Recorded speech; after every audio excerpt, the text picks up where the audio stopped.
All right, let's jump right into this explainer. If you're running a solo or a small law firm here in Canada, I bet you know the exact feeling I'm about to describe. You brought in those first few files, right? Probably through word of mouth or some lucky referrals. But then the pipeline just went totally quiet. Suddenly, you're staring at an empty legal calendar, and man, that brings a very specific kind of anxiety. Well, today we are going to completely transform that anxiety into a predictable, multi channel growth system.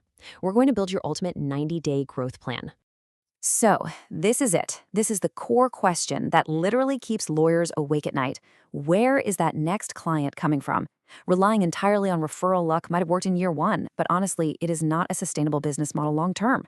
The single most important mindset shift we need to make right now is realizing that a gap in your calendar, it's a marketing and positioning problem. It is absolutely not a reflection of your legal skills. And because it's a systemic problem, well, the good news is it responds to a systemic solution. To get there, here's our roadmap for today. We'll start with the empty calendar problem, then compare fast versus slow channels, talk about getting found and chosen, lay out your actual 90-day growth plan, and finally, touch on compliance and client retention. Okay, section 1, the empty calendar problem. Think about this for a second. There are over 136,000 practicing lawyers in Canada right now. In a seed that massive, relying on a single channel referral strategy is just a huge risk. Plus, the ground is completely shifting beneath our feet. AI search summaries are actively replacing traditional web clicks, which means the old school tactic of just throwing up a basic website and waiting for the phone to ring, yeah, that's rapidly losing ground. And if you rely solely on word of mouth, what happens when your best referrer retires or their own business slows down? You've got to have a system that doesn't just rely on chance. The truth is, the fastest route to a fuller calendar isn't about trying to execute a dozen different marketing tactics poorly.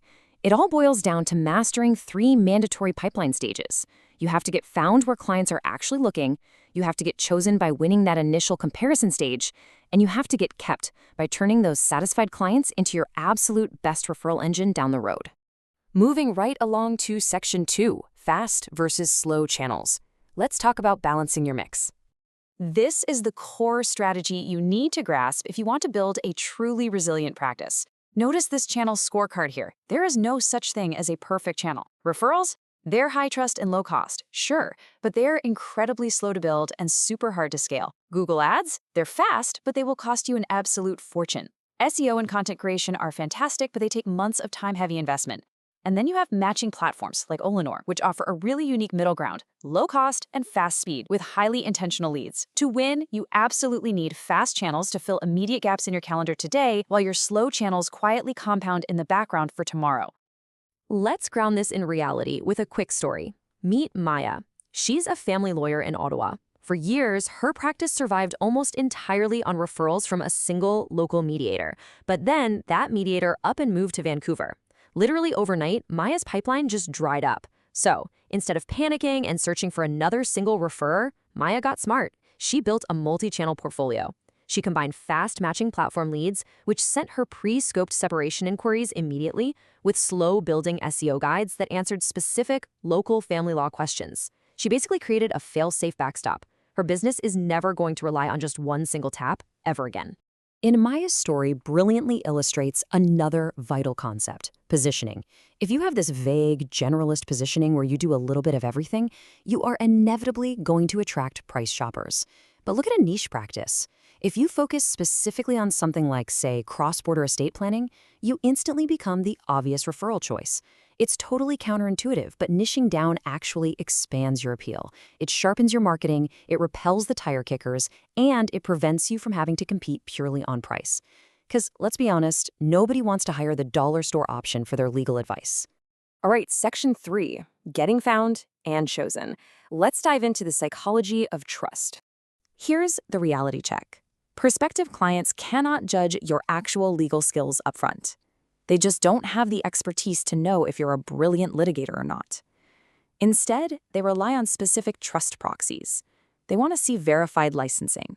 They are definitely looking for recent, genuine social proof and reviews. But above all else, they are looking for extreme responsiveness and pricing transparency.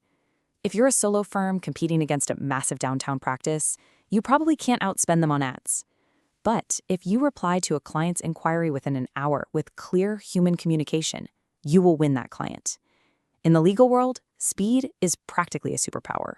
And then there's pricing transparency. This is a massive, massive conversion advantage. To put things into perspective, the median cost of a 7-day civil trial in Canada is between $60,000 and $75,000. That is very real money, and clients are absolutely terrified of that kind of uncertainty. If you can clearly explain exactly how your billing works or offer fixed fees where appropriate, like for a simple will or a basic incorporation, you sell the actual outcome rather than just some vague hourly estimate. You remove their fear. And I promise you, that certainty converts clients way faster than simply offering the lowest hourly rate. Section 4. This is what we've been building up to. Your exact 90-day growth plan. Okay, here is your step-by-step sprint. In weeks 1 and 2, we are building the foundation. You need to set a strict 1-hour response rule for any new inquiries, and you need to sharpen your niche. Then, moving into weeks 3 through 6, we switch on the volume. This is the exact moment you launch a matched inquiry profile on a platform like Omanor to get pre-qualified leads flowing in instantly. You also want to publish your first couple of plain language SEO guides. Finally, weeks 7 through 12, this is where you compound your efforts. You make it a strict, unbreakable habit to ask every closed client for a review, and you actively build out your referral list. By turning on that fast matching platform early on, you're literally buying your firm the time it needs for your SEO and your review walls to properly mature. But listen, the glue that holds this entire 90-day plan together is one non-negotiable habit. You must ask every single new client one simple question. How did you find me? If you write those answers down for just a few months, you transform guesswork into an actual map. You'll know exactly which channels are feeding your business, and frankly, which ones are just sucking up your time and budget. Finally, Section 5, Compliance and Client Retention, keeping your license safe. We absolutely have to establish some regulatory guardrails here, because let's face it, a Law Society complaint is the one type of referral nobody ever wants. In Ontario, for example, under LSO Rule 4.2-1, your marketing must be demonstrably true, accurate, and verifiable. It absolutely cannot be misleading. So, you can't go around guaranteeing outcomes or making wild, unprovable claims like you're the best lawyer in the city. But here is the great news. Clear, honest, highly educational content about your services and how you actually solve client problems, that is completely compliant and actively encouraged by the regulators. Now, let's talk about referral fees for a second, because the rules are incredibly specific. Take a look at that $25,000 figure. In Ontario, that is the absolute maximum referral fee cap. You are strictly limited to 15% on the first $50,000 of legal fees, and then 5% on anything above that. Hard cap to $25,000.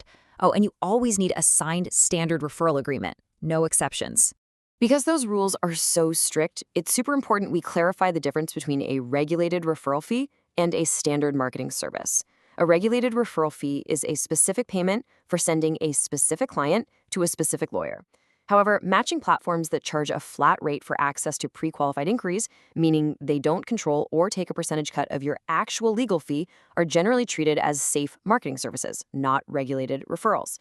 Obviously, you always want to confirm with your own provincial regulator, but understanding this distinction opens up some incredible fast channel opportunities for your practice.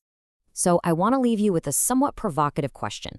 Are you currently pouring time and money into tactics without actually tracking what brings in signed files? It is time to stop guessing, implement that tracking habit we talked about, properly mix your fast and slow channels, and finally take control of your law firm's growth. The clients are out there searching right now. It's just about making sure they find you, they choose you, and they keep you.